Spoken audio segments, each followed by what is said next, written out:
Spent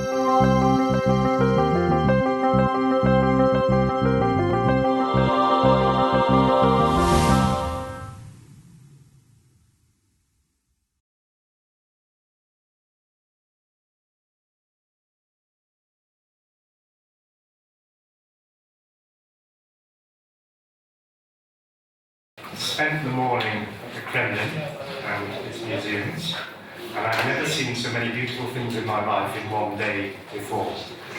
So, to thank you, I'm going to show you my most beautiful formula for mathematical equations. And we're going to spend the next 2 hours deconstructing them.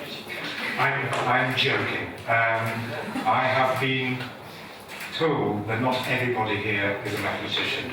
So I will be showing you my favourite equations, but I'm using them as pictures to remind me what to say and just to rehearse the formal structure of the arguments. This lecture is really an invitation for us to think about what the brain is doing.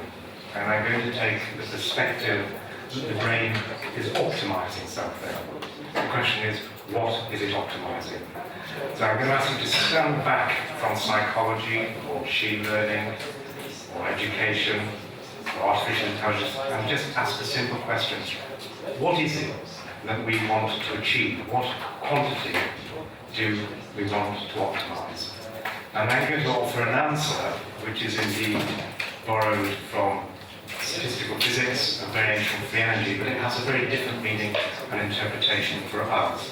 And so what I want to do is to walk through the interpretations and the meanings of that from a psychological, cognitive, and sentient perspective. Further to that, if we understand the mathematical principles of higher brain function, or indeed just perception and action, then it should be possible to shine a new light on message passing in the brain, on the neuronal dynamics, on the anatomy of the brain, the functional anatomy or the computational anatomy. So much of my lecture will be trying to rehearse the general idea in somewhat abstract terms, but illustrating how far one can take the formal principles in understanding the empirical brain responses that a lot of us measure. Say, for example, with EEG, or electromagnetic brain responses, or indeed just our choices and our decisions on our behaviour. So the agenda is ambitious. I'm going to address a very deep and big question: what do our brains do? And provide a potential answer, but use the answer to illustrate to you how far one can get in simulating or understanding quite high level or sophisticated behaviours. And I want to eventually end with an example of reading and language understanding and its brain response correlates. So that's where we're going to try and go. If I take too long, you're going to stop me, and then we'll have a conversation, which is usually the best part of these lectures, is the questions and answers. So I'm not going to talk for more than an hour, hopefully, and then I look forward to having a conversation about some of the implications. Now, have you all read this? I will be asking questions. This is what we're going to be talking about. I'm going to introduce the question at hand, and then provide this answer in terms of something called active inference, closely related to things like active learning, machine learning, or active vision in the visual field sciences. This is putting perception in an inactive context, that we are actively perceiving and we are in charge of the way that we palpate or sample the world in order to optimize our perceptual synthesis. I'm going to show that mathematically that's just the same as gathering evidence for one's own existence.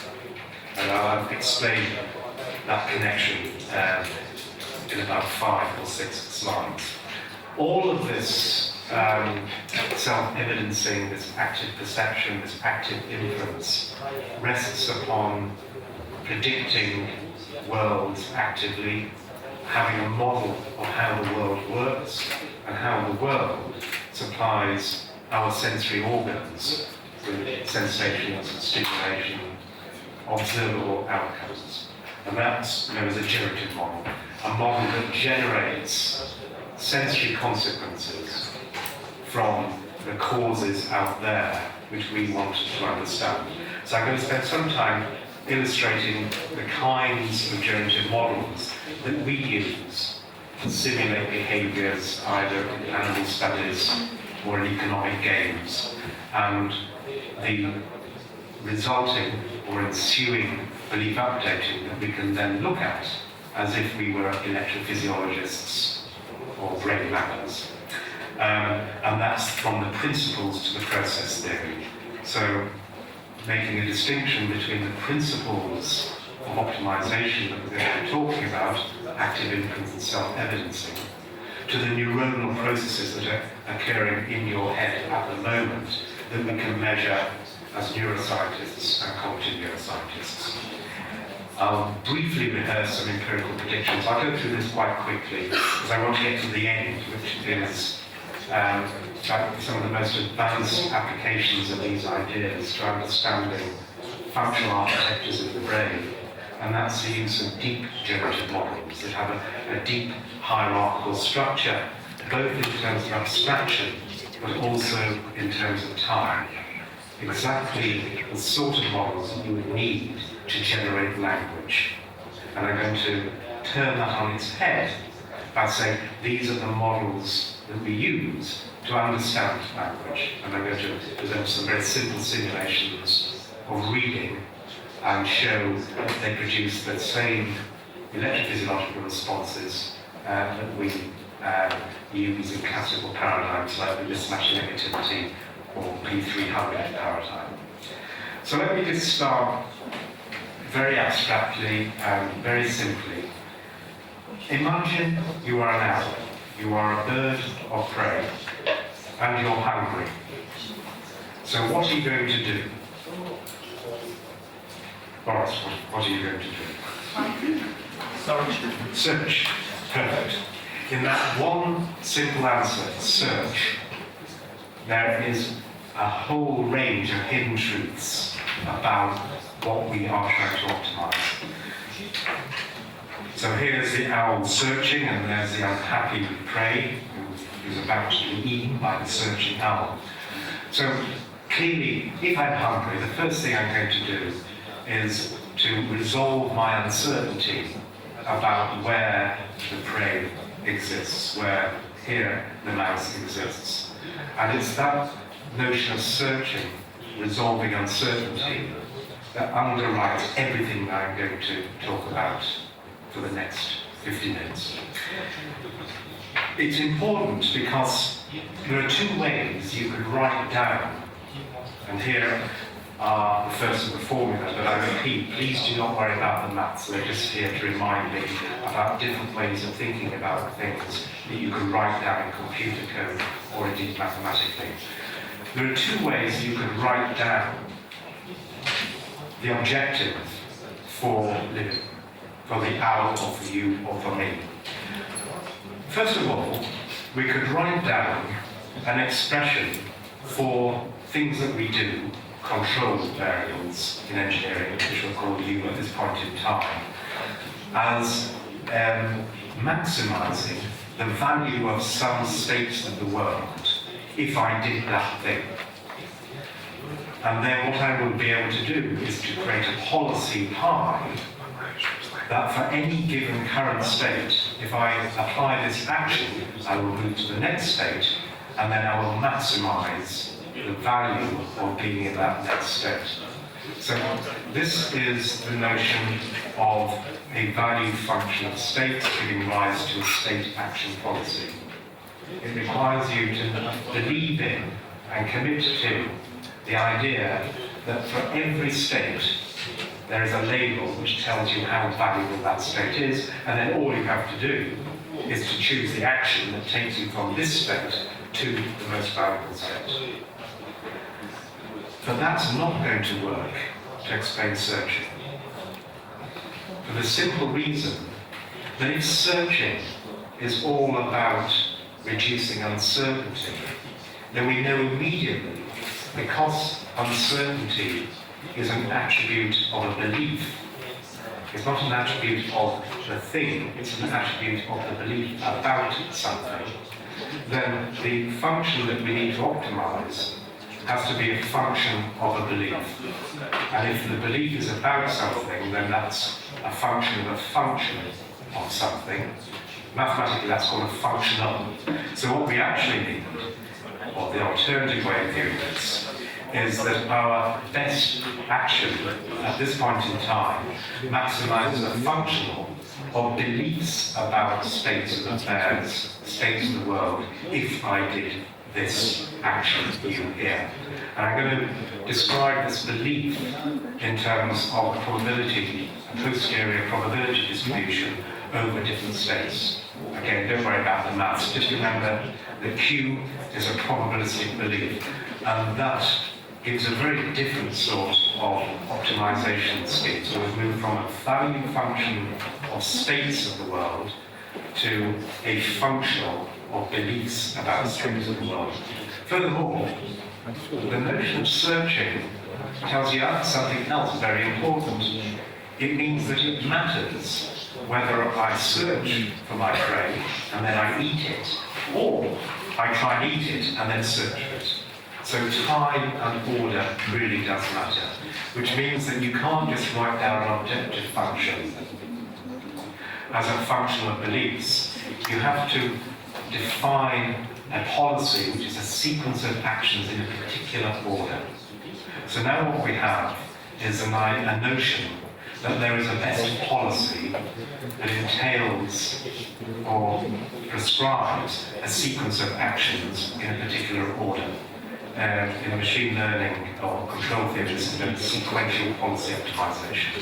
For us, all it means is we know that the best kind of policy, pi star here, maximizes the sum of this functional, and I'll say now this is a free energy functional, of beliefs given that particular policy. And then if I know the right policy, I can select the right action.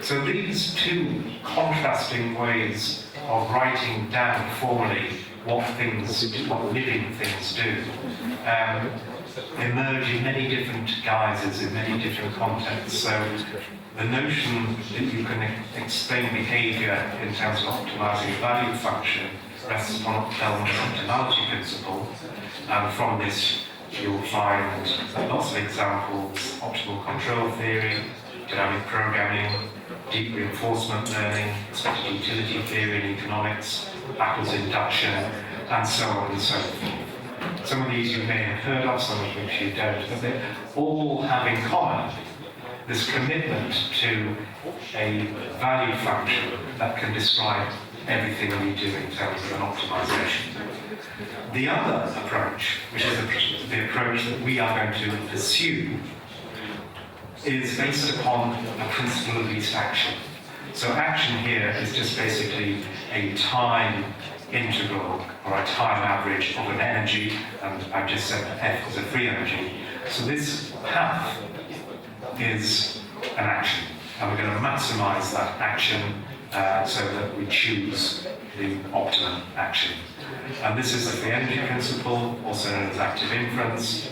From this, we will hopefully demonstrate later on artificial curiosity, and intrinsic motivation in robotics emerges. We can also cast this in terms of Bayesian decision theory, and I mentioned before, this is an aspect of sequential policy optimization. Now, I've deliberately sort of contrasted classical value function with free energy functionals to highlight the fact that these approaches are belief-based and these are not. But I'd actually show that they come back together again. So this becomes this when we remove uncertainty. So I'll try and describe how we get back to expected utility theory in a few slides.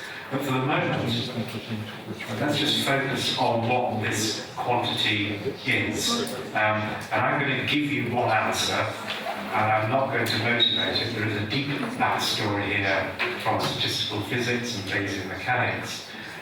But I'm not going to worry about that. I'm just going to tell you what it is, and then hopefully convince you it is a suitable objective function by a series of examples which will form the rest of this lecture. So here's the basic idea. This quantity is known as a variational quantity. It's an information theoretic quantity, quite closely related to something invented here, Prof. Complexity or logarithmic complexity. It's also known as an evidence lower bound in machine learning. In statistics, it's known as the log model evidence, also known as marginal likelihood. You can forget about all these different names. The reason I'm listing them for you is it's a very, very important quantity which you see in nearly every field.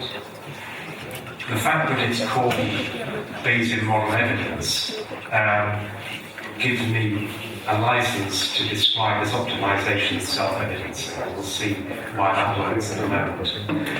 From a statistician's point of view, this negative physical free energy here, this negative evidence or log evidence or evidence lower bound elbow in machine learning, is just the probability of getting these observations O at this point in time, given a model of how these outcomes were generated.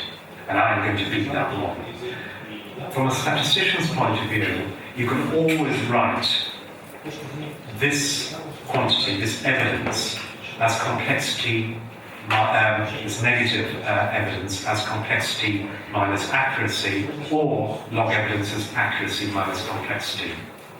What that means is, we're going to consider the brain as a statistical organ, an organ that's trying to make inferences just in exactly the same way that you as scientists try to make inferences about differences between one group and another group using a t-statistic or an analysis of covariance.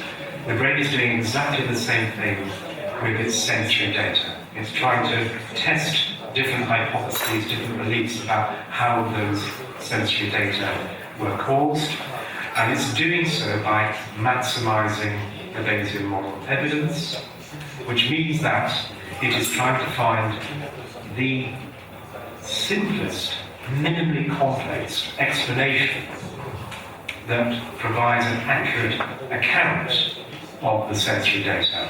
And that's going to be very important. The complexity part is going to be very important. So it's not just finding an accurate account of data, it has to be parsimonious and simple in the sense of Occam's razor. So this variation-free energy is just the mathematical expression of this mixture of complexity and accuracy, and we imagine that the brain just organizes, learns, infers, passes messages, all in the service of minimizing this complexity minus accuracy, or maximizing accuracy, minimizing complexity. And if that were the end, then that would be a perfectly suitable and formal account of perception. But what we're interested in here is how the brain comes back and actively samples the data that it could use to infer the causal structure in the outside world. And that's the really interesting part. So we've already said that we have to define the problem in terms of sequences of actions or policies. And what we're going to say is that we're going to select those policies that maximize the expected free energy after performing that sequence of behaviors. So what that means is we're going to effectively choose policies that minimize complexity expected following an action and maximize accuracy following an action. But notice now the outcomes are now random variables. They haven't yet occurred. They are in the future. So now we have to take an average over things that could happen in the future. So now we're talking about the average complexity, and that turns out to be risk. Risk, and this is where the equations remind me to provide the formal definition. So risk is really beliefs about what will happen if I pursue this policy, compared to what a priori I prefer to happen. So I'll say that again. Risk is the divergence or the difference between what I think will happen if I do this and what I prefer a priori to happen. So here my prior beliefs about the sorts of outcomes that I encounter define the sorts of outcomes that I expect to experience. Being rich, happy, warm, having my temperature within a physiological range. All the things that make me me, and a good me, and a happy me. They are my a priori, my prior beliefs about the outcomes that I will attain if I pursue this policy. And the goodness of the policy corresponds to the minimum, the reducing the difference between what I think is going to happen and my prior preferences. Mathematically, that's called risk, and we'll see another instance of that from an economic perspective in a moment. At the same time, I'm going to maximize my expected accuracy. So what would that look like? What does the expected accuracy look like if I haven't actually got the observations at hand? Well, what it means is I'm going to deliberately choose policies that make the sensory data as unambiguous as possible. So, for example, if I walk into a dark room, I'm going to turn the light off, because that's a policy which means that I can unambiguously see what's going on out there, so to reduce the uncertainty about what could be causing those sensory impressions. There's a table in front of me, there's a light over there, that I would not be able to see in an ambiguous sensory context if the lights were off. So this is a little bit about, like the joke about the man who is drunk and is searching for his keys. And he's searching for his keys under the lamppost or the street light. And then someone asks him, "What are you doing?" "I am searching for my keys." "Did you drop them there?" "No, I dropped them over there." "So why are you searching here?" "Because I can't see over there." That's a perfectly Bayes optimal response. And it reflects the fact that we were part of the drives for our good policies and those which minimize ambiguity or maximize expected accuracy. And then once we've found the good policy, we'll sample an action from that. The action will change the states in the world out there beyond our sensory Markov blanket.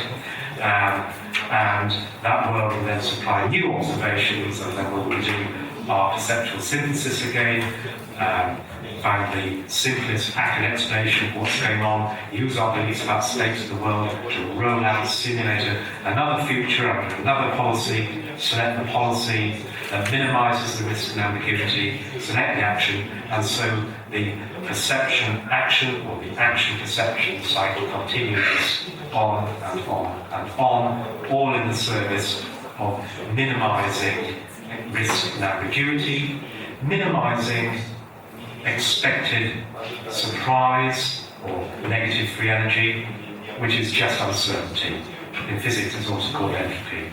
But you can remember this as putting these two things together. It's just minimizing uncertainty about the future, where that uncertainty includes preferences that I feel familiar with. So that's the basic story in terms of what is this functional of beliefs that we want to optimize. This is a horrible slide if you don't do maths, but again, please ignore the equations. I just wanted to show you how easy it is to take away from these equations and end up with a formalism that people have been working with for centuries or at least decades and decades. So if you are a mathematician or a physicist, you will now recognize why this quantity is called free energy. It's basically an expected negative law of probability here, which is called an entropy. and then this quantity, if I put them together, is the energy. So it's basically the difference between an energy and an entropy. So it's the energy left over to do work, hence free energy. But just by shifting these things around or grouping them together in a different way, we can interpret it in terms of complexity and accuracy as we just described. So all I'm saying here is that there are different ways of interpreting these quantities depending upon the words that you use, the constructs that you were taught and you use in conversation with your colleagues. They're all equally viable. Another nice example of just switching things around, here, taking this over here, this over here, means that there's another interpretation of splitting this uncertainty, minimizing capacity of good policies or expected energy G here. We can actually carve it or decompose it into another pair of quantities called epistemic value and expected value. So let me show you how that works, or more precisely, let me show you how people have already been using these constructs, these quantities in their work before. If we just focus on these two terms here, what this corresponds to is essentially the expected difference between beliefs about what's going on out there if I had some observation in the future, relative to the beliefs about state of the world without those observations. So what that means is, this corresponds to the salience of the policy or the action. It tells me the amount of uncertainty I am reducing, or the amount of information I have gained if I looked over there as opposed to looking over here. So this quantity has been used a lot in visual neuroscience to understand visual searches and salience maps in terms of the best place to go and sample the world from. It's the place that minimizes your uncertainty or maximizes your information gain, that has salience, epistemic affordance. It's also mathematically exactly the same as the mutual information or the mutual predictability or the shared variance between the causes, states of the world, and the consequences, the outcomes that are generated by those states. So effectively, what we're trying to do is to move and palpate our world, either visually with eye movements or literally with our skin receptors, by feeling, for example, the layout of a new hotel room in the dark. You're testing hypotheses as you feel your way around. You're sampling actively those sensations that tell you, no, this is a table, not a bed. But you have to have those hypotheses in mind in order to reduce your uncertainty over the hypotheses that you are entertaining. And in doing that, you're increasing the mutual information between what you feel and what caused those feelings.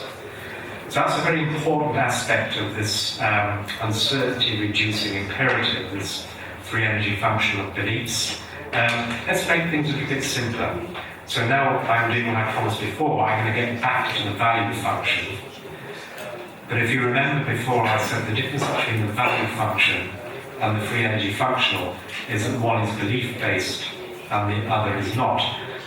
I can actually convert the belief-based scheme into a value-based scheme by removing uncertainty. So the first sort of uncertainty I'm going to remove is basically ambiguity. I'm going to assume there are creatures out there that can see every hidden state of the world.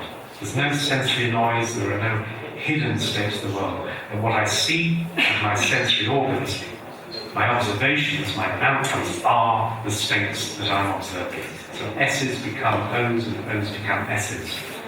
And what we are left with is just the divergence or the difference between the predicted and preferred outcomes. It's just our risk gain. So this is risk-sensitive control in economics, also known as KL control, because this is a KL, called Bach-Lieber, divergence. So in optical control theory, this is known as KL control, economics, risk-sensitive control. What it tells us is that this risk-sensitive control is basically what is left if we remove ambiguity. Well, let's make the final move and actually take away ambiguity. So now not only, let's make the final move and take away the risk, having taken away the ambiguity. So by taking away the risk, what I'm saying is that I am equally uncertain what will happen if I do that in the future. And if I take that away, we end up with just this term here. So I remove this now, and now I'm just left with this. So what is this? Well, it's just expected utility. So this is what economists use to score the probability of choosing this policy or that policy. In the absence of differential uncertainty, both in terms of ambiguity, but also in terms of risk. There's a deep history to the expected utility, expected value, both in economics and of course in behaviourism and reinforcement learning. It's based on exactly the same idea. There's some reward or loss function that can ignore uncertainty, and then you will see policy or action selection being completely described by this value function. So the purpose of that was really to illustrate how in general belief-based formulation of the thing that we are trying to optimize, namely maximizing evidence, Bayesian model evidence for our models of the world, or minimize our uncertainty through active palpation of that world, are generalizations of things that we have all been working with for possibly a century. But you only get to these special cases if you remove uncertainty. So the belief aspect shrinks now to a point if you can talk about value functions. Just to make it very clear for those people who haven't come across information gain or epistemic value before, I just want to give you an intuitive example of what it means to choose actions that resolve uncertainty even before you know what's going to happen. So imagine you're driving a car and you are looking around in the night time and you now have a choice. You're stopped at a traffic light and there's a filter on this traffic light and it could be pointing right or left. And you can choose to either look over here, or you can choose to look exactly at the sign. Now, if you're wondering about driving, you're going to have a 50-50 belief, posterior belief or prior belief before looking over here, that the sign is pointing to the left or to the right. And if you look over here, then you're not going to change that posterior belief. So it doesn't matter whether the sign is pointing to the right or to the left. Looking over here won't resolve any uncertainty. You will have a 50-50 posterior belief, whether the sign is pointing in this direction or in that direction. So this is an example of a policy that has no epistemic value at all. Contrast that with the situation where you're looking directly at the sign, resolving ambiguity and getting very precise sensory information. So now, if the sign is pointing in this direction, then you will be 100% certain it is pointing in this direction. If the sign is pointing in this direction, then you will be 100% certain it's pointing in that direction. And you know that.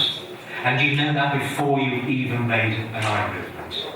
So that's basically what this KL divergence, this epistemic affordance, this salience, this information gain means.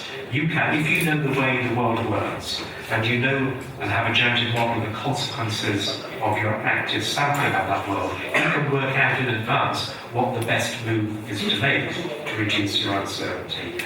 And that's most of what I'm going to say from now on rests upon that fundamental imperative, that epistemic imperative, that uncertainty-reducing, self-evidencing imperative. So that's all the hard work done.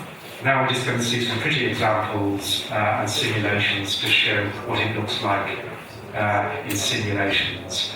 and hopefully convince you that you've seen a lot of this phenomenology in papers and indeed possibly in your own research.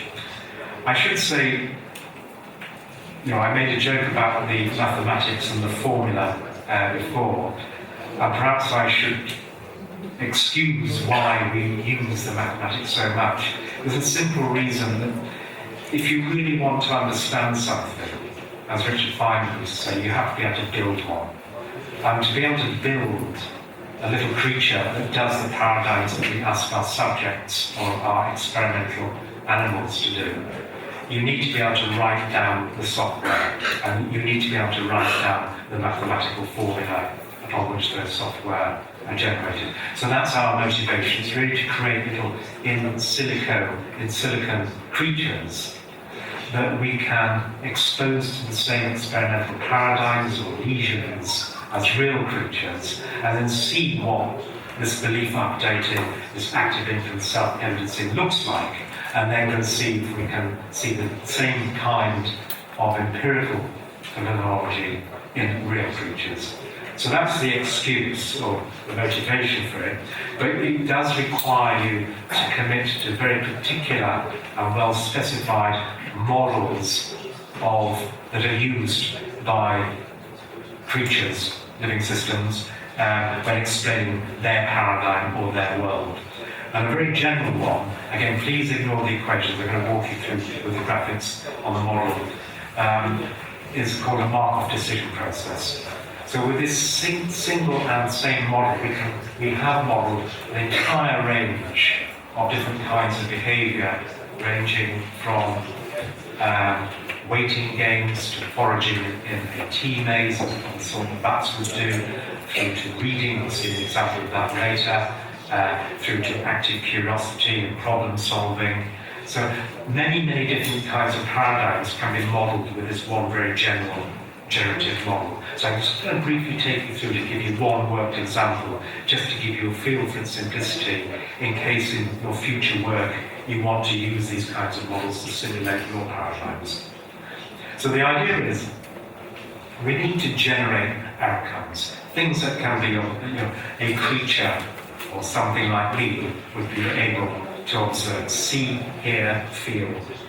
And these outcomes, we're going to say, are going to be generated by hidden states of the world. They are hidden because they are not directly observable.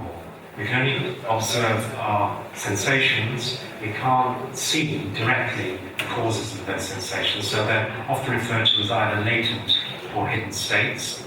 And they have a narrative, they have dynamics, there are successions and transitions of hidden states. So if I'm in a particular hidden state at this point in time, I will be probabilistically in this state at the next point in time, and so on and so forth. So we have this cascade of hidden states, each hidden state generating an outcome as time ticks along. And the mapping between the hidden states and the outcome is just a likelihood mapping. It's the probability of getting this outcome given this particular state of the world. That's usually denoted by an A matrix. Now clearly, the way that the world unfolds, these hidden states, depends upon how I act upon it. It matters. The hidden state of where my eye is pointing determines what I actually see. So we imagine that some states of the world depend upon policies. In other words, the transitions between this state of the world and the next state of the world at the next time point, encoded by a probability transition matrix B, is a function of policy. We've just said that policies are determined by our prior preferences and our epistemics, and we're going to denote the prior preferences by C. You can remember that like a cost function, and they will have a certain precision, a certain confidence associated with that. We model that with a parameter called gamma. I won't talk about that very much, but it is interesting because it looks very much like dopamine responses in the brain. And I'll just show you a brief example of that later. And finally, I just have to specify beliefs about the initial states, or probabilities of the initial states, and a few hyperparameters that statistically parameterize it. And with that model, I can model almost anything within reason. a toy model of almost anything. Furthermore, if I make some simplifying assumptions about my beliefs about all the unknowns, the key unknowns, of course, being the hidden states of the world generating outcomes, and crucially the politics. So these are the two things I need to infer, form good beliefs about by minimizing that, by optimizing that free energy or that evidence to abound. I'm also going to think about optimizing the confidence of my policies. But the important thing here, notice that we're casting behavior here in terms of forming beliefs about what I could do, and then just selecting action from the most likely, or the policy that I think I'm most likely to be pursuing at the moment. It's sometimes known as planning as inference. So it's casting action as a process of inference. So you actually, if you subscribe to this formulation, the choice or the selection of what to do next is an act of inference. It's inferring this is the most likely thing that something like me would do in this belief state. So I'm going to be trying to resolve that kind of uncertainty. I'm going to work towards those sorts of preferences. And you can write all of these particular parameterizations down as priors in this kind of generative model.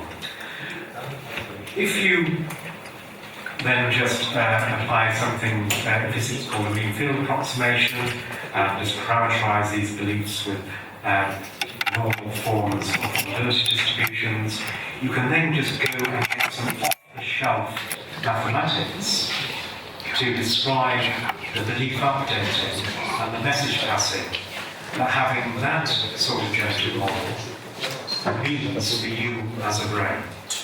And from my perspective, even if you're not a mathematician,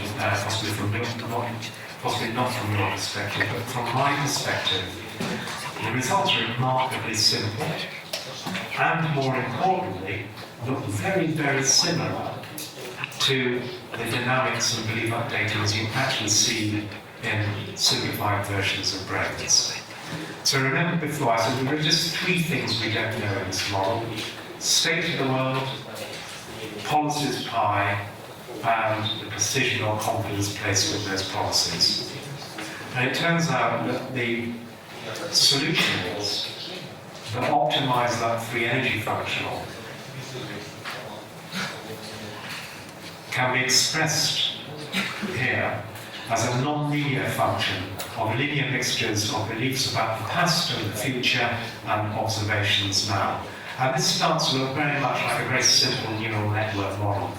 A sigmoid firing activation function operating upon linear mixtures of activities elsewhere in the brain.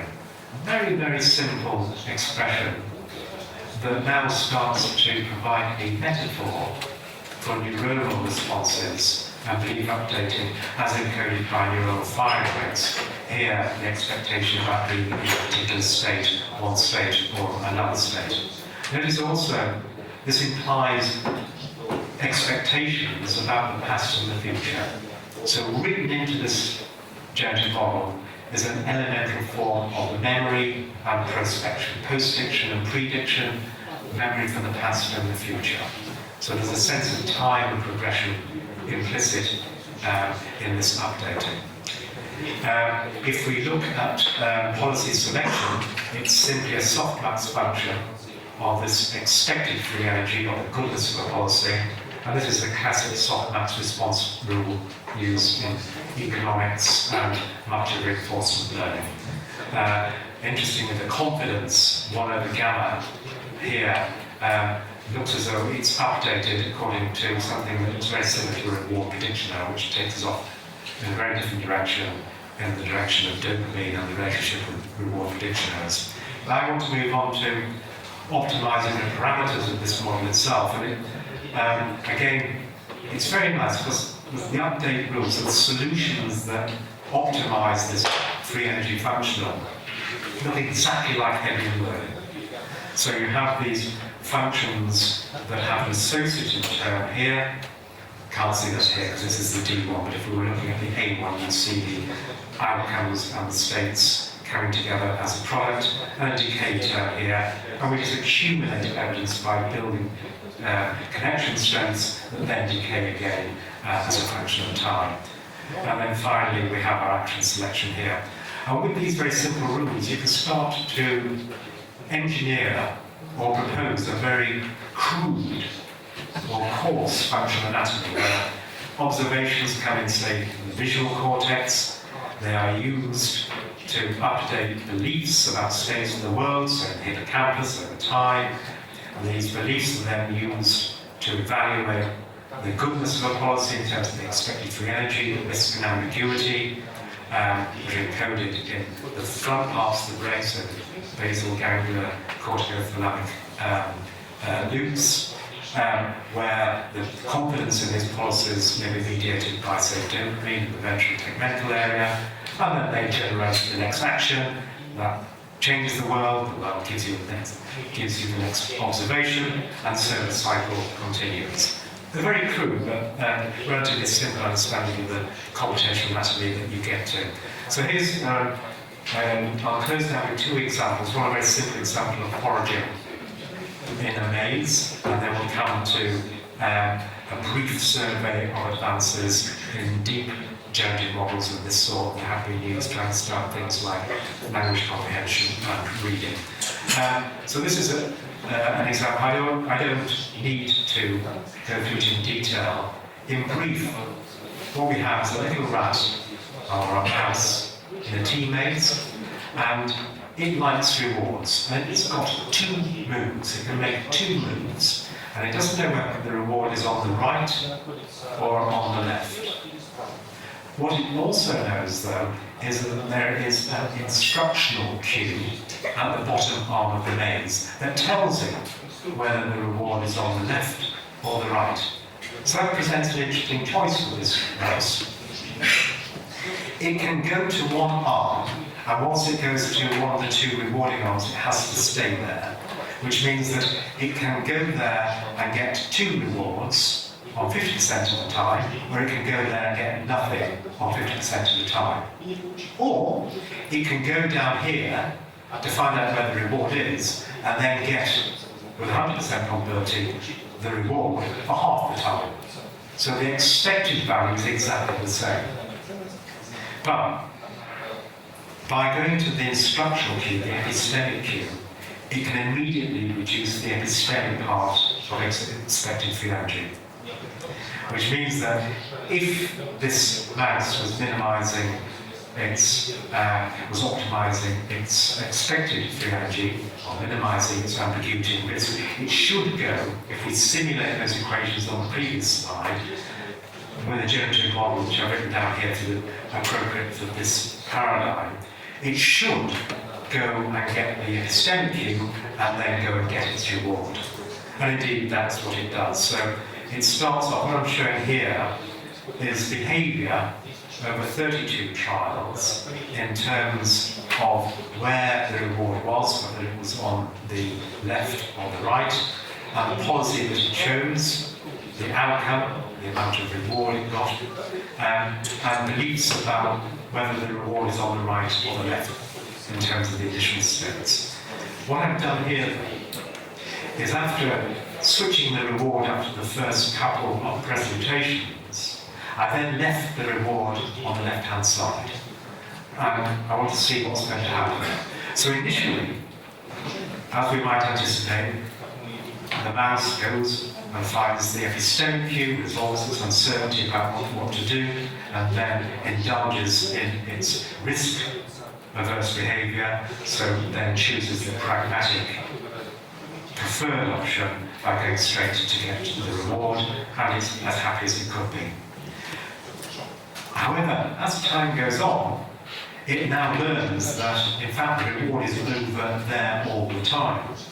So now, the epistemic value of that instructional cue gets less and less and less. It's resolving less and less uncertainty because it's increasingly certain that the reward is on the left-hand side due to its experience-dependent learning about these initial states. through evidence accumulation and that Hegelian-style plasticity. So at one point, it changes its preferred policy and jumps to a pragmatic exploitative policy. So we've got this natural progression from exploration to exploitation that is purely a reflection of the fact that we are using a belief-based functional. Because the goodness or the thing to choose depends upon my beliefs and my uncertainty, whether I need to go right back to your answer search. It depends upon the need for search. And of course, in a very familiar environment, there is no need to search. I have to go straight for that expected value and engage in exploitative behaviour. This slide just summarises that and makes exactly the same point that I've been making. So basically, learning underwrites confident policy selection, and that confidence is reflected in this precision parameter, which we said looks a lot like dopamine, and indeed when we simulate trial-to-trial updates of this parameter here, it looks almost exactly like dopamine.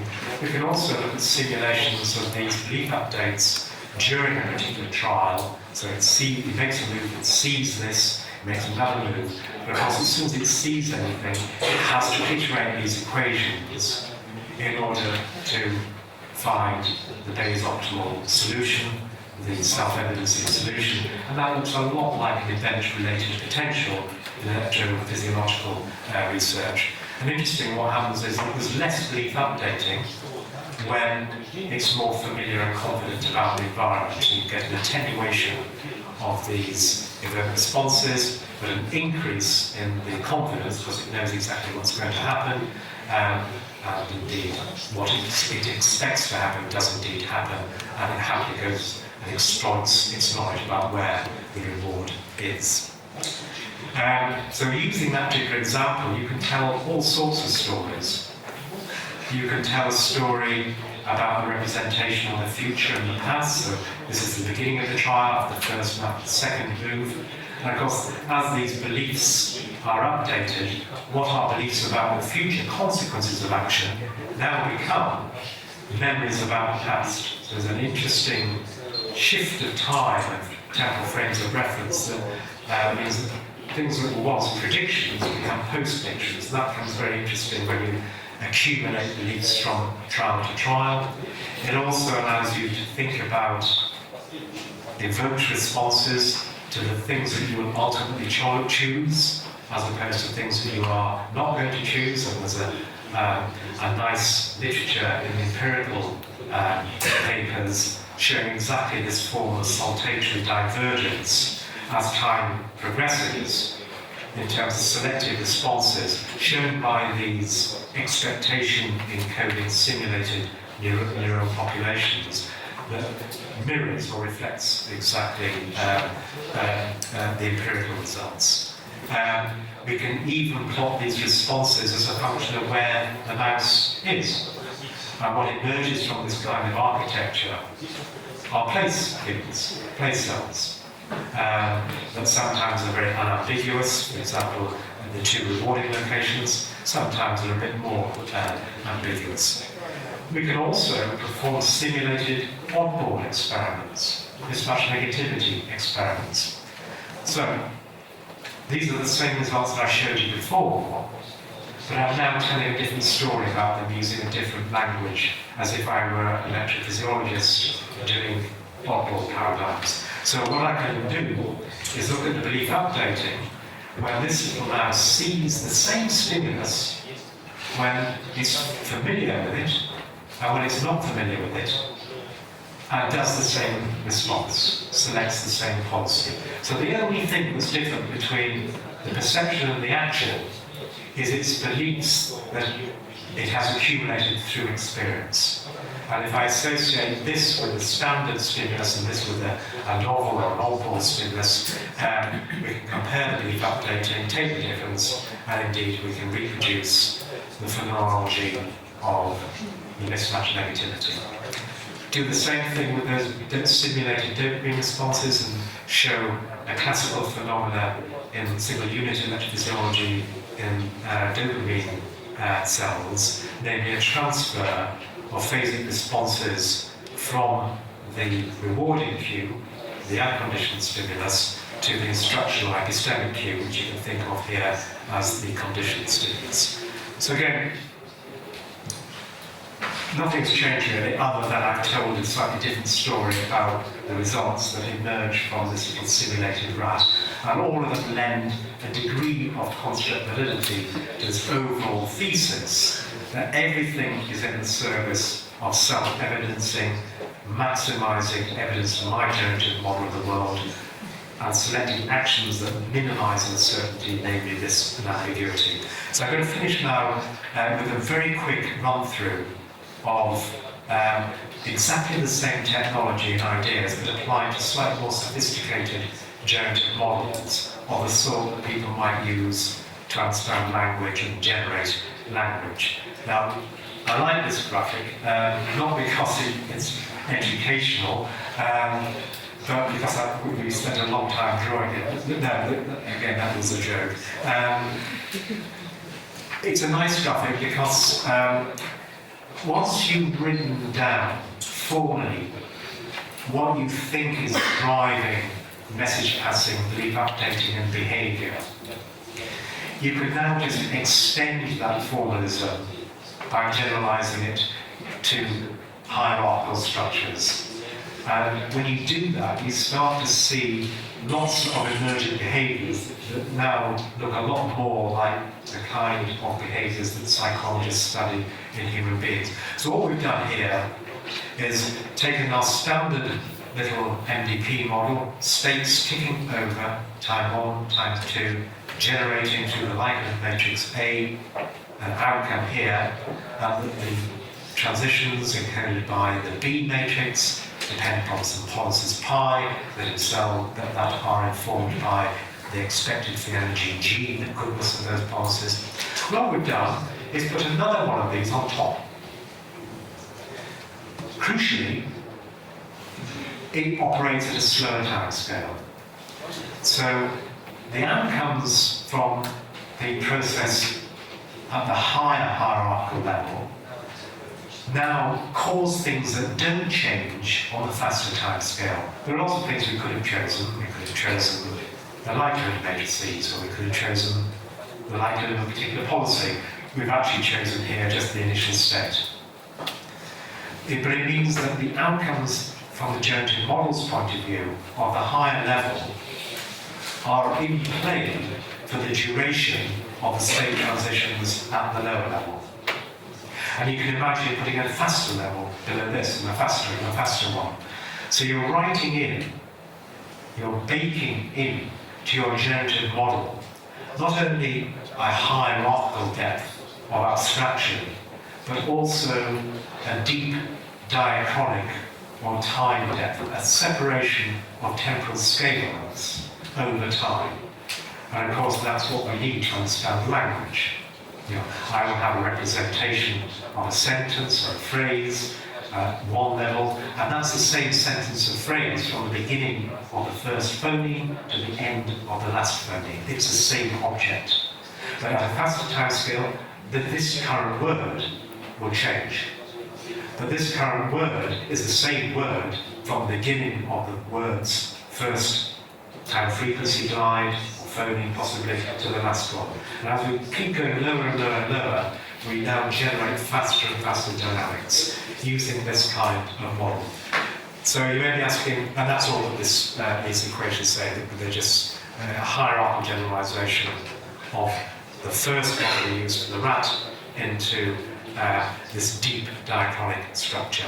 This is exactly the same model, and the reason I show this, and the reason I like this model, is you can generate this graph automatically from this graph, and this graph is known as a factor graph. Now, it may not mean very much to psychologists, but if you're a computer scientist and you want to design the message passing in the most efficient way, this is the design.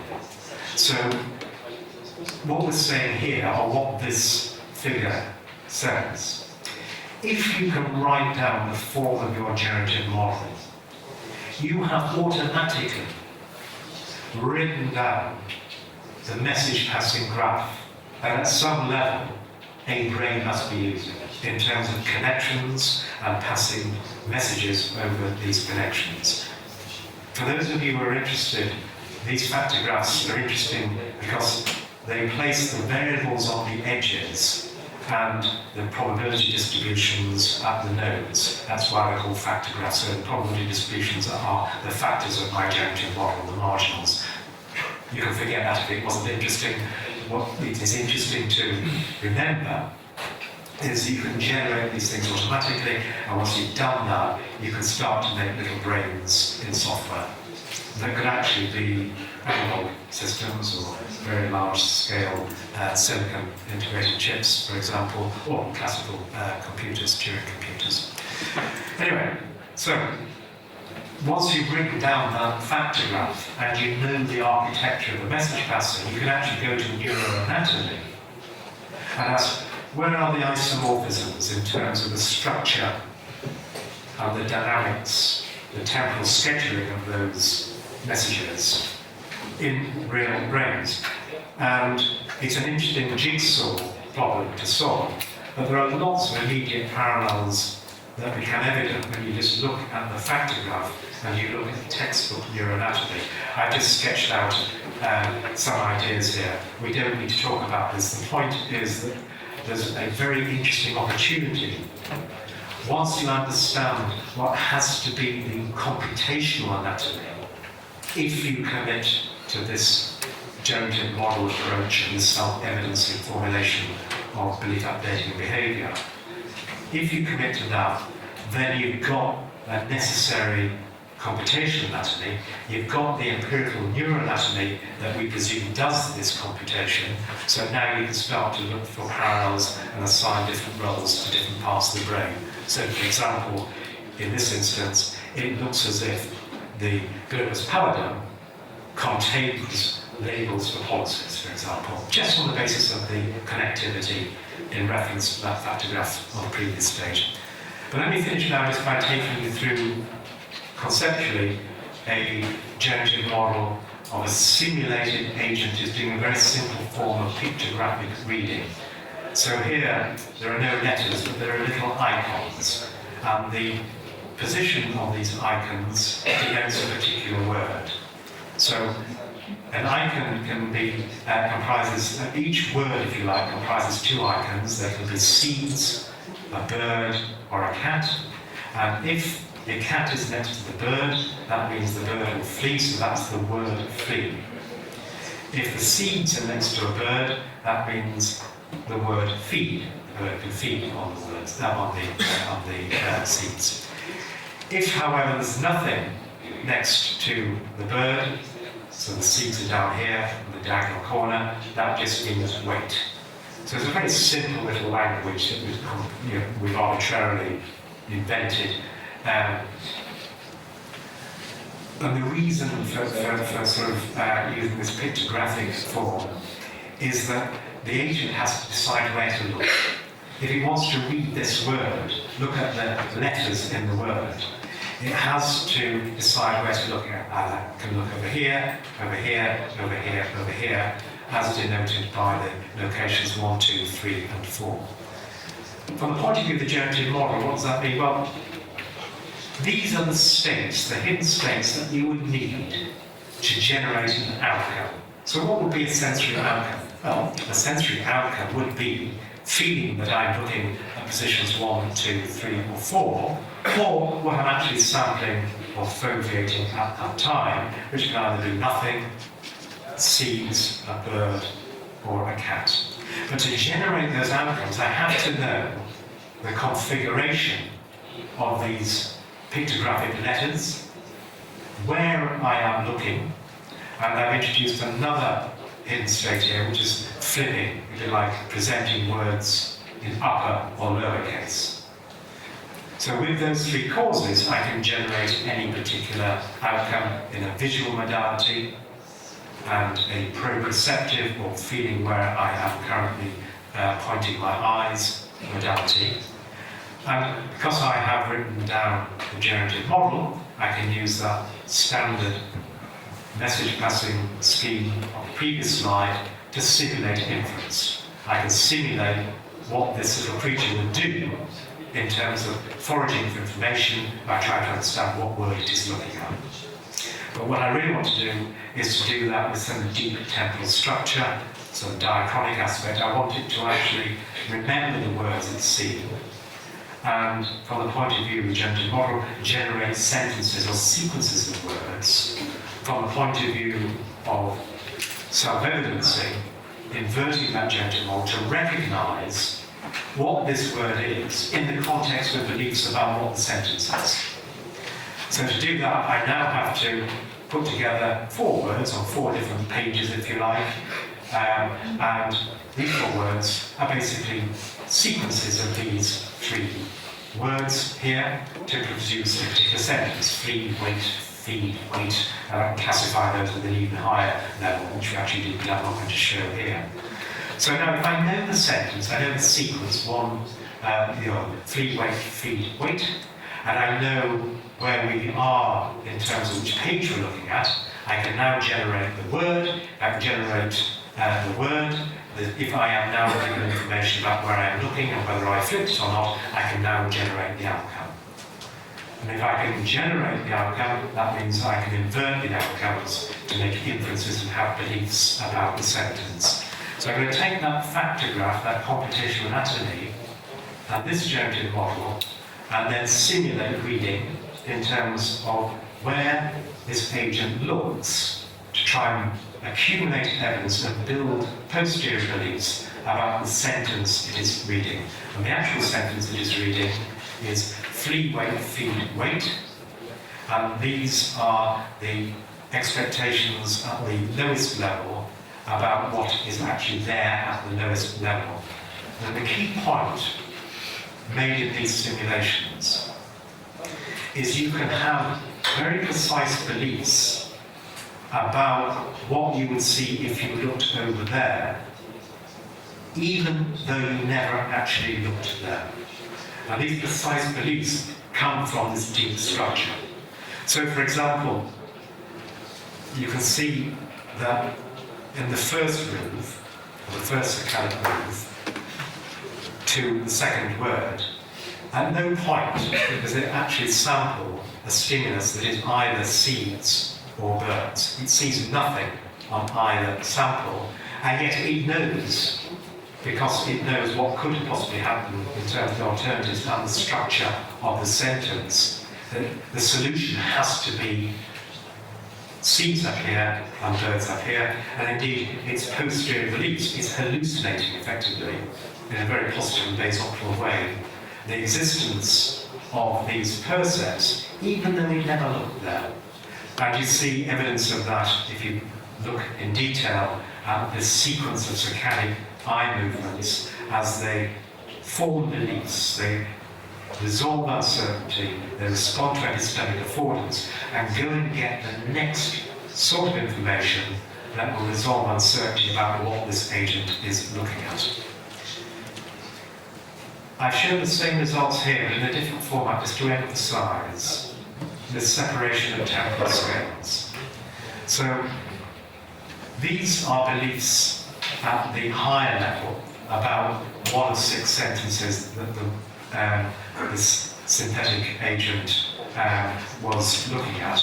And notice it's only right at the end it actually resolves its uncertainty about the sentence, because these 2 sentences share everything apart from the last word.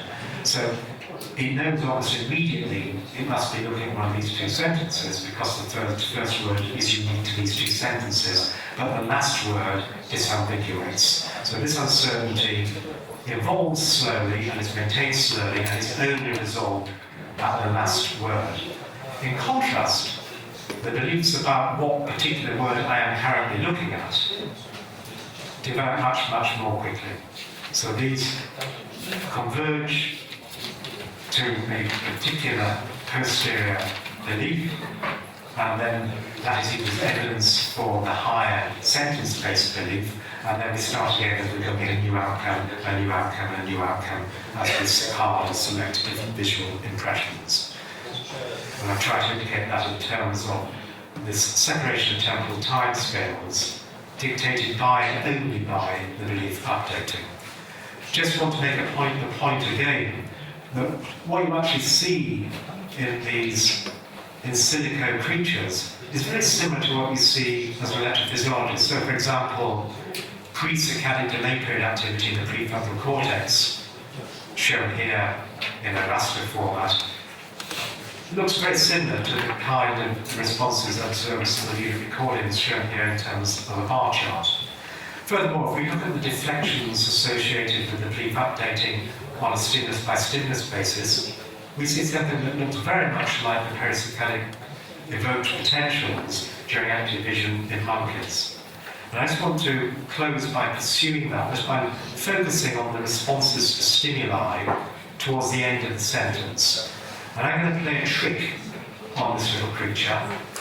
I'm going to introduce a violation, or two violations of a different sort, in the hope of reproducing canonical responses you find in cognitive neuroscience, namely a pre-attentive like this much negativity at about 100 to 170 milliseconds, and then a reorienting novelty-like response, a later, more endogenous response, sometimes referred to as a P300, associated with semantic violations, by changing the stimuli so that there's a surprising meaning to the word. So I'm going to do that just by, instead of presenting it in uppercase, I'm going to present it in lowercase. So this is, if you like, a stimulus manipulation at the low level, and I've shown the results at the low level in blue, with and without the manipulation, and then plotted the difference here, and indeed it looks very much like a mismatch negativity of the sort that you would see if I played you an audible stimulus in a stream of standard stimuli, without many differences at the second level or the more semantic representations. If I now do the same trick, but this time, instead of just changing uppercase to lowercase, I now actually change the meaning of the word, but use the same stimuli, I now have got a much more semantic high-level violation. And now the thing that recognizes the surprise, or the free energy, here is both the first but also now the second semantic level. But of course, it's had to wait longer to get the evidence from the first level to be surprised, to do its belief updating, to respond to that surprise, which means that the difference waveforms are now expressed in the peristimulus time in a regime that would correspond to the P300. So it's a very particular and specific example, but I use this just to illustrate how far you can get in understanding classical results that are used and have been used for decades in cognitive neuroscience and electrophysiology. That can be understood in terms of the computational architecture and message passing under the simple imperative to minimize uncertainty about the way the world works and indeed how I work in that world. And this conclusion, I think, is nicely summarized in relation to eye movements by Helmholtz, who was the father of many of the inferential interpretations of the scheme, where he said each movement we make by which we alter the appearance of objects should be thought of as an experiment designed to test whether we have understood correctly the invariant relations of the phenomenon before us, that is, their existence in definite spatial relations. And with that, it really remains for me to thank the people whose ideas I've been talking about, but most of all, thank you for your attention. Thank you very much.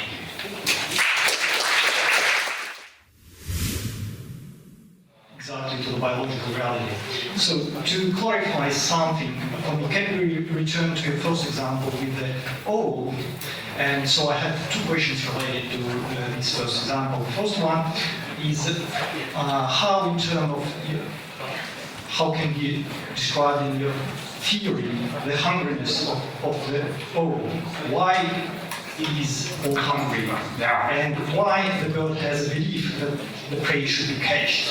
It's the first question. And another one is related, and maybe it's how I'm trying to resolve this problem, is the question is how is active inference related to natural selection? And because testing hypothesis is risky, it's time and energy consuming. I mean, when you are resolving uncertainty, you invest something in terms of your energy and your time and so on. And what do you think about how natural selection shapes these prior beliefs to make them like more efficient in terms of survival, not only in terms of like complete picture of the world? Lovely. So two excellent questions. In fact, there were probably three questions there, so but I think worthwhile is focusing on. So the first question, how do I account for context-specific drives? What determines the best sort of behaviour for me when I'm very hungry as opposed to when I've just eaten? So in this scheme, all of the answers usually reduce to the form of the generative model. So here, that would be a nice example of having a hierarchical generative model where your prior preferences now become conditioned upon different states of being. So if I were to, and now we're interested that we are entering the interesting world of active inference applied to homeostasis, allostasis, and interoception. But let's say I have evolved, preempting your next question, to have a generative model under the brain that was able to recognize certain states of hunger. So that these were good explanations for particular gut feelings and particular particular inputs from, say, receptors measuring blood sugar, and also my beliefs about when I last had something to eat. Then, if I had those representations, I would be able to do two things. First of all, I would be able to contextualize my prior preferences about what I think I will be doing in half an hour, which could be being in a restaurant, or it could be continuing to work, or it could be continuing to socialize. So you can contextualize any behavior simply by conditioning a parameter of your generative model at one level on more slowly context-dependent states at the high level if you have a sufficiently deep generative model. And that leads to all sorts of interesting issues, the distinction between homeostasis and allostasis. So I would imagine that a virus, unlike the owl, doesn't worry about whether it's hungry or not. It will just, let us take an E. coli. The E. coli doesn't worry about whether it's hungry or not. It just pursues chemotactic gradients and I'm not sure. It's radically skeptical, isn't it? But let's assume that let's use a thermostat. I mean, a thermostat doesn't care whether it's hot or warm, so it just immediately minimises. It chooses policies of a very trivial sort, which is just the very next thing to do, based upon fixed priors that never change, the homeostatic set point. Now, that's very different from having another level above, which recognises a different state. That would then actually change the set point. At that point, we move from a homeostatic reflex to an allostasis, where we now start to anticipate the consequences of our behaviour for our homeostasis. So I will go and eat something before I need to have a glucagon autonomic reflex to fulfill my very, very low ones. So I think it's a great question because what it speaks to is the fact that we're not dealing with simple generative models of the sort that would be appropriate for a thermostat or a virus. We're dealing with very deeply structured, I repeat, diachronic in the sense of separation of temporal timescales, which are the kinds of models which would be necessary to explain you or me, and possibly even a bacterium. And then the question is, well, where did those come from? Because, and then I could answer that by answering your third question. The model is just the prize. So the prize can be of a formal or a structural sort. How many levels does my model have? How many hidden states? So if you were doing machine learning and deep learning, say using a variation autoencoder, you have prior beliefs when you say, yes, there are 12 hidden layers, and hidden layer 6 has 270 hidden units. You know, all of these are formal priors that you believe are fit for purpose and appropriate to the kind of data that you want to classify. And then, of course, you actually have the parametric priors, the actual prior expectations, the dispersions, and everything that you would normally associate with a prior belief. So, by model, I mean priors. And you know, obviously, there is a likelihood, but that's usually quite trivial, because the likelihood just lives at the bottom of these models. So, if we go to that, this graphic here, all of these are priors. The only time the likelihood becomes evident is right at the bottom here. So all the interesting structure in terms of its depth and conditioning and contextualization is in the prior structure, and the actual quantitative or parametric priors you apply to all of these variables. So that brings me to your second question: where do they come from? And again, you appeal to hierarchical inference, but now over a more extended time frame.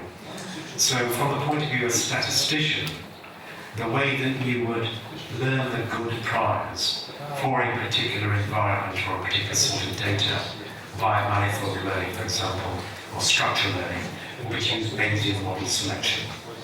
So now you are selecting the form of those models that maximizes model evidence averaged over time.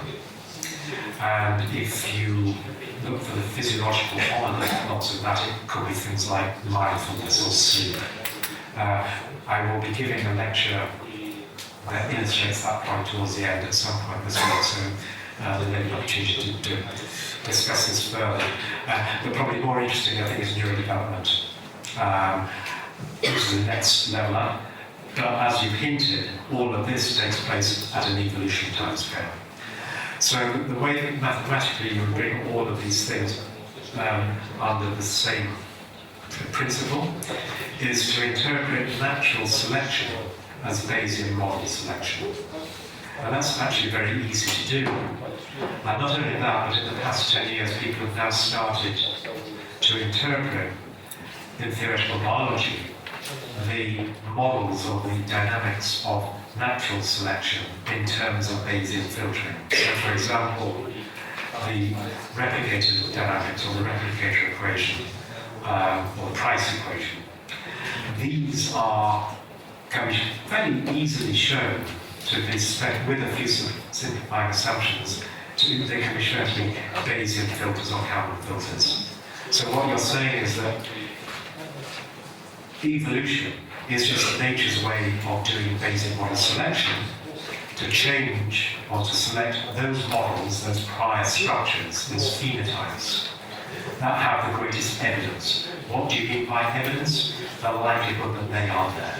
The likelihood that they are an apt model for that environment.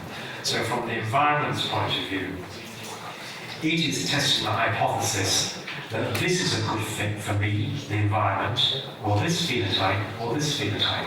And the evidence that it is a good fit for you, the environment, corresponds to adaptive fitness that is scored by the time interval of the variation of the energy, because that's the bound on the probability of that model being the right model, given the experience provided by the environment.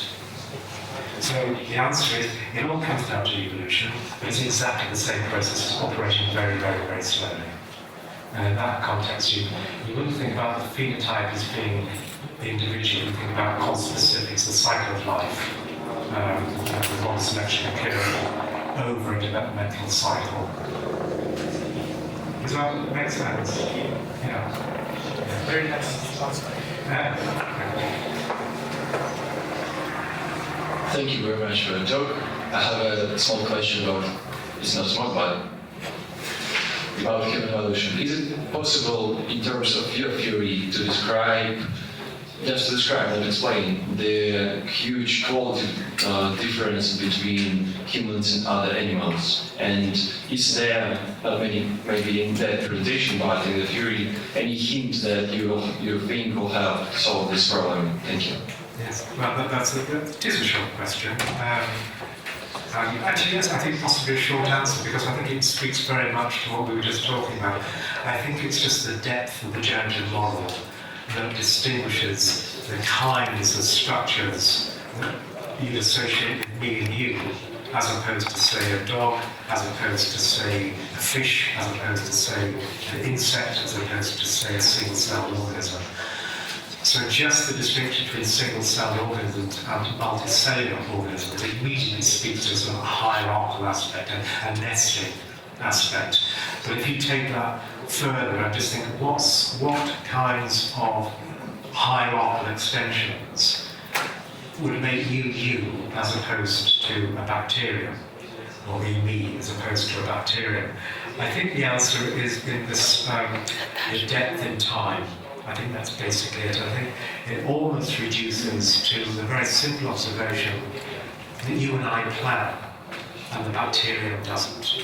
And we can argue about whether the bee does or the dog does, but certainly the bacterium doing its chemotaxis does not plan. It does not plan to go to school or to buy birthday presents, whereas we do. So what does it mean to plan? Well, to plan means to select amongst various policies, which means you have to have a generative model of the future, the consequences of those policies. So that's just simply a statement of the fact that we infer our world under generative models that have a temporal depth. They have a horizon that goes beyond the present, that enables us to plan and to think about what would happen if I did that. Now, because as soon as you have that capacity, you've now got to make a choice. So the bacteria doesn't have a choice about what it does, but you and I do. And I think that sort of qualitative distinction, which again is just a structural prior, is the thing that we distinguish higher order life from lower order life. It's not to say that we're better than the bacteria or the virus. For any particular eco-niche or environment, there will be a free energy extrema. So viruses are great for fitting and inferring their milieu, their environment, which is usually another person's cell or another cell. We would be very bad at that. I'd have to compress you down very, very small. You would not do very well inside a cell, but the virus would not do very well at university. So it's all in relation to the way that you model your sensory inputs from your environment at your time scale. And once you acknowledge that there are lots of global minima or global maxima that correspond to all sorts of different ways of being, both in terms of species but also different phenotypes within the species, then you can see now an easy taxonomy in terms of hierarchical depth and sophistication, and particularly temporal depth, that I think comfortably separates us from other animals from plants, plants from single-cell organisms.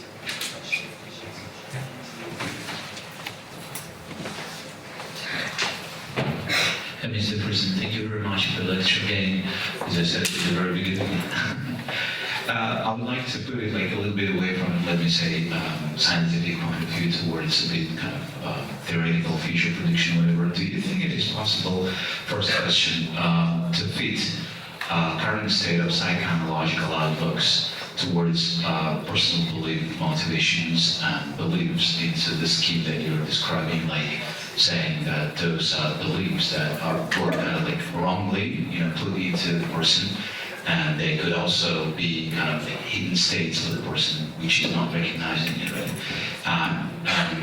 And if so, is there a possibility, a point of view, to create kind of like a maybe backed software which will be possible to predict behavior of each kind of like certain person in certain conditions by that given kind of enormous power, I would say, to manipulate those people. Thank you. Right. So, a fascinating question. I'm just wondering what aspect of it to focus on. Perhaps I'll just take the practical one and take your question as a psychiatrist, because then it becomes very important in terms of understanding made beliefs or false beliefs and the remediation of that false inference. That may or may not be a good thing or a bad thing, but certainly being able to do it and understand what you're doing is practically very relevant in a therapeutic context. Could be psychoanalytic or it could be via treatment, via drugs. So the idea here is that most psychiatric syndromes can be thought of as a form of false or aberrant inference. So an hallucination would be basically believing a posteriori that something is there when there's no sensory evidence for it. A delusion is having a conviction in some state of affairs, usually interpersonal, for which there is no evidence that a normal person would accept as evidence for that delusion. You could even take this through to things like anorexia and dysmorphophobia, holding beliefs about myself which have no evidence. When I look at myself in the mirror, for example, I see myself as fat, or I perceive, I infer that I am fat, even when you might perceive me as being very thin. So you can certainly get an enormous variety of posterior beliefs. I would say that when accountable, you could just bring them to a certain number of fears, like death, hunger, whatever. It's just that, that's why I'm asking. So those, I believe, are not incountable. To me, they can be brought to like maybe big, but still Right. final number of countable factors. Yes? So, No, I agree entirely. And there will be mathematical reasons based on complexity to make that true. I guess what I really meant was that the number of ways in which I can deviate from you are large, but the number of dimensions may be quite restricted. Yeah. So if that's the case, if there is an opportunity, and indeed there's clinical evidence for parent belief updating, then people have been focusing on how that could happen. It seems that the most important synaptic mechanism that enables that sort of false inference is in the precision afforded to various sources of sensory evidence relative to prior beliefs. So if you're a psychologist, you think of that in terms of attention.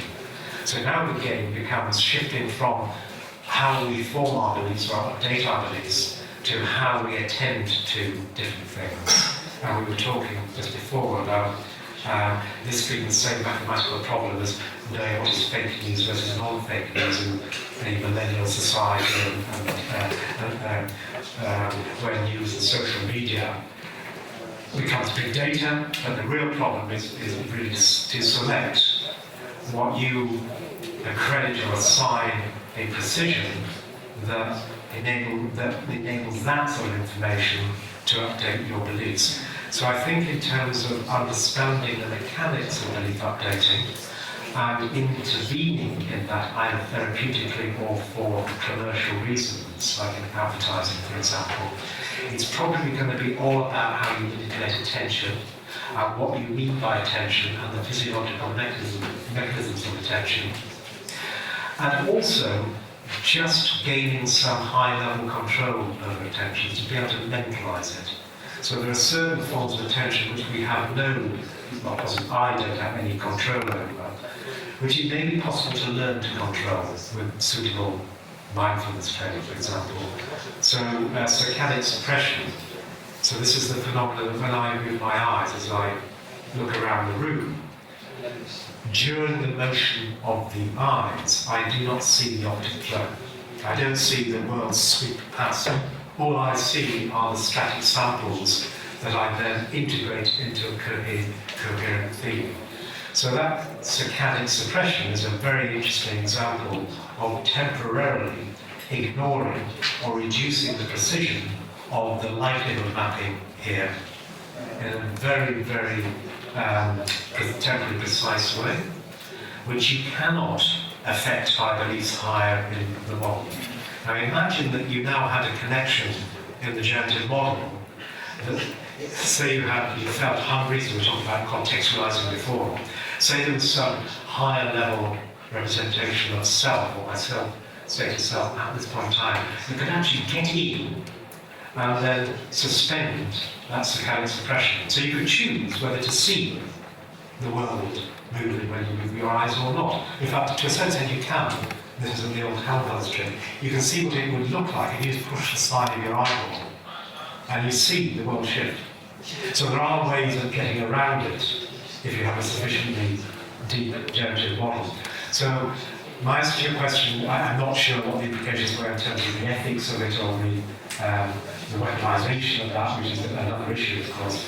But just in terms of practically what you would be looking at, I think you'd be looking at the processes that mediate the precision and the degree of message passing between these hierarchical levels that would look very much like what you treat as newsworthy and what you ignore.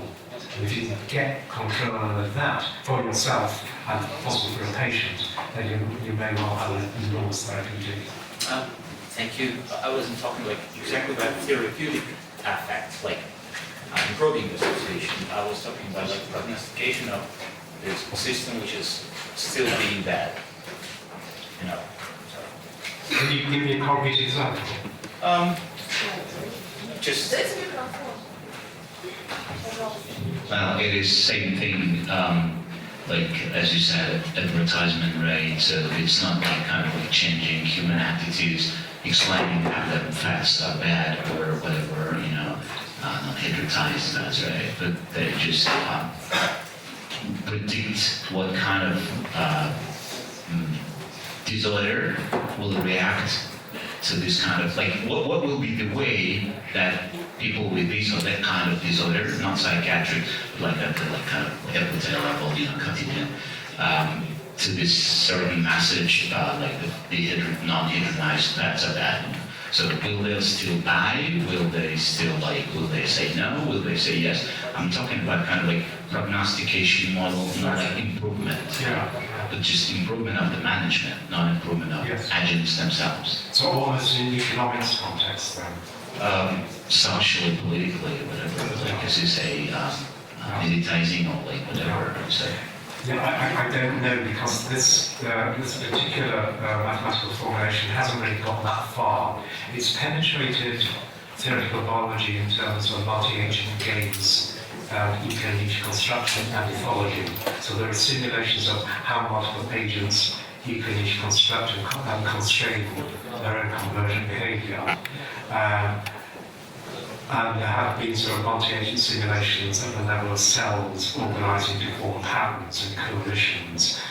But nobody, to my knowledge, has taken these variational free energy solutions to model markets or advertising or geopolitical events. It's a really exciting opportunity, but to my knowledge, it hasn't been done. It's only been initially addressed in the past couple of years in ethology and in evolutionary psychology and in morphogenesis mechanism. Well, thank you very much for your interesting presentation. I would like to ask several questions concerning Markov processes.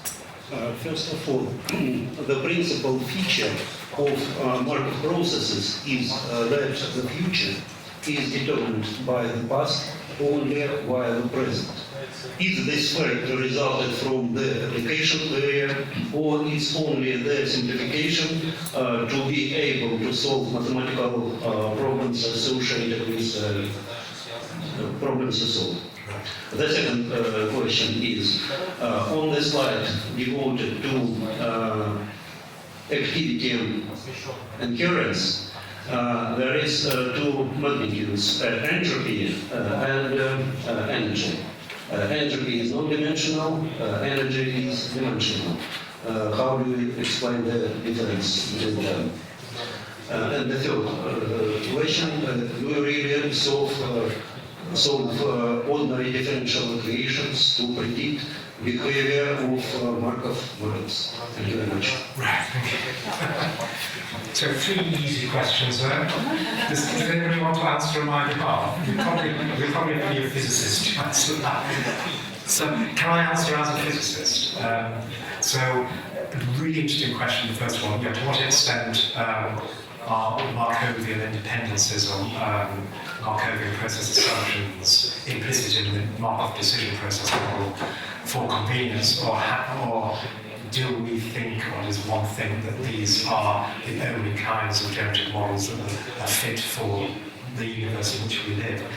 I think technically all of this maths inherits from a treatment of random dynamic systems cast as a Langevin system, in which case the Markovian properties would be true and fundamental, and that's where you start. So my answer would be they are not a device of mathematical convenience, they're actually baked in to the underlying premise. And that also enables me to just address the third question. What we are basically solving here are not ordinary differential equations that would follow from a stochastic differential equation that you could treat a Langevin formalism as. They would be applied to the density dynamics, for example, Fokker-Planck equation on the density dynamics, or a Schrödinger wave equation, or a master equation. So much of this really, all of these simulations are actually upgraded to sense on functionals, where there's a function of a probability distribution, very much like the Fokker-Planck equation. So that's the belief-based aspect that we're moving away from gradient flows on functions of states, or gradient flows about functions of states, but interpreting them now in terms of gradient flows that are functionals of beliefs encoded by states. It's a bit technical, but if you'd like to discuss that further in email, I'll send you something which I've never dared submit for peer review that takes you through those arguments very precisely. The interesting thing, though, is the coming back to the first question, because clearly this particular MDP is semi-Markovian. I have broken the Markovian property because I've now got 2 timescales in place here. So in practice, what happens with these immensely complicated itinerant attracting sets that we use as the mathematical model of self-organizing systems, like biological systems, when you summarize it in terms of a Markovian-like process with a discrete, in discrete states and in discrete time, it looks like it has now acquired a semi-Markovian aspect.